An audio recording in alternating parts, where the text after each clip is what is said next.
ಯಾಕಂದರೆ ಮಾಜಿ ಸಚಿವರನ್ನ ನಿಗಮ ಮನೆಗೆ ನೇಮಕ ಮಾಡಿದ್ರೆ ಡಿಪ್ರಮೋಟ್ ಮಾಡಿದಾಗೆ ಬೇರೆ ಥರ ಕ್ವಶನ್ ಆಫ್ ಡಿಪ್ರಮೋಟ್. ಈಗ ಎಷ್ಟೋ ಜನ ಈಗ ಲಂಡನ್ನಲ್ಲಿ ಉದಾಹರಣೆ ತಗೊಳ್ಳಿ, ಈಗ UK very recently the prime minister of UK ಆಗಿದ್ದಂಥವ್ರು Cameron now is the minister in the Sunak cabinet.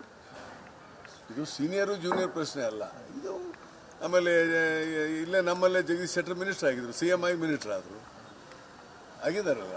Lot of examples are there. ಅದಕ್ಕೆ ಇಲ್ಲಿ ಸೀನಿಯರು ಜೂನಿಯರ್ ಪ್ರಶ್ನೆ ಅಲ್ಲ, ಸೇವಾ ಮನೋಭಾವನೆ ಮುಖ್ಯ. What we can do. ನಾನಂತೂ ಅದರಲ್ಲಿ ಸ್ಪಷ್ಟಪಡಿಸ್ತೇನೆ, ನಾನು ಐ ಹ್ಯಾವ್ ಡಿಸೈಡೆಡ್ ರಾಜ್ಯಕ್ಕೆ ನಾನು ಸೇವೆ ಮಾಡೋದಕ್ಕೆ ನಾನು ಪ್ರಾಮಾಣಿಕವಾಗಿ ಮಾಡ್ತೇನೆ. ಆಮೇಲೆ ನಾನು ನಿಮ್ಗೆ ಗೊತ್ತಿದೆ, ನಾನು ಸ್ಯಾಲ್ರಿ ತಗೊಳ್ಳಲ್ಲ. ಆ್ಯಸ್ MLA ನಾನು ಸ್ಯಾಲ್ರಿ ತಗೊಳ್ಳಲ್ಲ. ಇದನ್ನು ಕೂಡ ಡಿಸೈಡ್ ಮಾಡಿದ್ದೇನೆ. ಈ ಮಿನಿಸ್ಟ್ರಿಗೆ 1 ಲಕ್ಷ ರೂಪಾಯಿ ಸ್ಯಾಲ್ರಿ ಕೊಡ್ತಾರೆ ತಿಂಗಳಿಗೆ.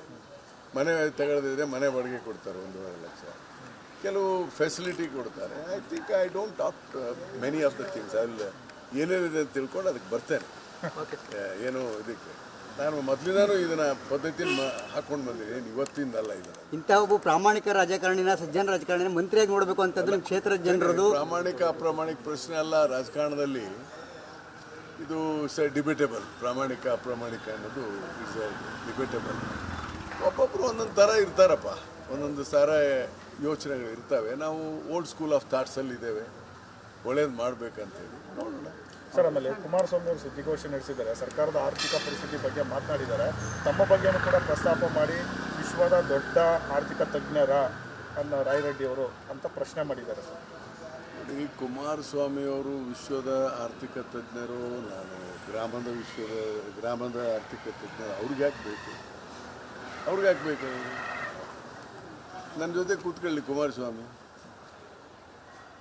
ನನಗೇನು ಗೊತ್ತಿದೆ ನಾನು ಮಾತಾಡ್ತೇನೆ, ಅವ್ರಿಗೇನು ಗೊತ್ತಿದೆ ಅವ್ರಿಗೆ ಮಾತಾಡ್ತೇನೆ. ಕಮೆಂಟ್ ಮಾಡೋದು ಮುಖ್ಯ. ಇವ್ರೇನು ಭಾಳ ಆಗಾರ ತಜ್ಞರ ಎಲ್ಲ ಹಂಗೆಲ್ಲ ಮಾತಾಡ್ಬಾರ್ದು. ಅವ್ರು ಹಂಗೆ ಹೇಳಿದ್ರೆ ತಪ್ಪು. ಯಾವ ಅರ್ಥದಲ್ಲಿ ಕುಮಾರಸ್ವಾಮಿ ಹೇಳಿದರೆ ಗೊತ್ತಿಲ್ಲ ನನಗೆ. ಹಾಗೆಲ್ಲ ಹೇಳಬಾರ್ದು. Every one have their own knowledge. ಪ್ರತಿಯೊಬ್ಬರಿಗೂ ನಿಮ್ಮದೇ ಆದ, ಈಗ ನೀವಿದ್ದೀರಿ, ನೀವೇನು ದೊಡ್ಡ ಶಾಣೆನ ಅನ್ನೋಕ್ಕಾಗುತ್ತಾ? ನೀವು ನಿಮ್ಮದೇ ಆದಂಥ ನೈಪುಣ್ಯತೆ ಇದ್ದೇ ಇರುತ್ತೆ. Every man have their own knowledge and wisdom.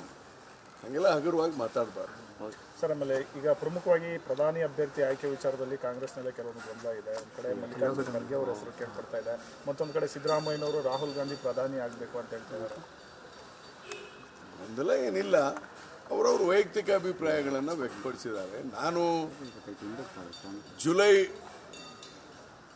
2023 first ಮೊದಲೇ ಬಾರಿಗೆ ವಿಸ್ತಾರ ಚಾನೆಲ್ಲರು ನನ್ನ ಡಿಸ್ಕಷನ್ಗೆ ಕರೆದಿದ್ರು, ಸ್ಪೆಷಲ್ ಡಿಸ್ಕಷನ್. ಆವಾಗ ನಾನು ಕೇಳಿದರು ಈ ಕ್ವಶನ್ನ, ಯಾರಾದರೆ ಉತ್ತಮ ಕಾಂಗ್ರೆಸ್ನಲ್ಲಿ. ಮೈ choice is for Mallikarjun Kharge ಅಂತ ನಾನು ಅವತ್ತೇ ಹೇಳಿದ್ದೇನೆ. ಯಾವಾಗ? ಜುಲೈನಲ್ಲಿ. ಯಾಕೆ ಹೇಳಿದೆ ಇದನ್ನಂತಂದರೆ, ಮಲ್ಲಿಕಾರ್ಜುನ್ ಖರ್ಗೆ ಅವ್ರಿಗೆ ಒಂದು ಆಡಳಿತದ ಅಪಾರ ಅನುಭವ ಇದೆ, ಅಭಿವೃದ್ಧಿಯ ಚಿಂತಕರಿದ್ದಾರೆ. I know him more than 40 years. ಆ ದೃಷ್ಟಿಕೋನಕ್ಕೆ ನಾನು ಖರ್ಗೆ ಅವ್ರ ಹೆಸರನ್ನು ಅವತ್ತು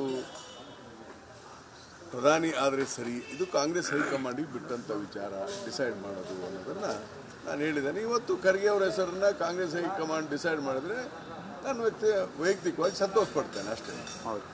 ಇದು ಮುಖ್ಯಮಂತ್ರಿಗಳು ಅವರು ಹೇಳಿದ್ದೇನು ತಪ್ಪಿಲ್ಲ. ರಾಹುಲ್ ಗಾಂಧಿ ಅವರು ನಮ್ಮ ಲೀಡರು, ಅವರಾದರೂ ಕೂಡ ಏನು ಪ್ರೈಮ್ ಮಿನಿಸ್ಟರ್ ಕ್ಯಾಂಡಿಡೇಟ್ ಆದರೂ ಏನೂ ತಪ್ಪಿಲ್ಲ. ಇದು party has to take a decision on this.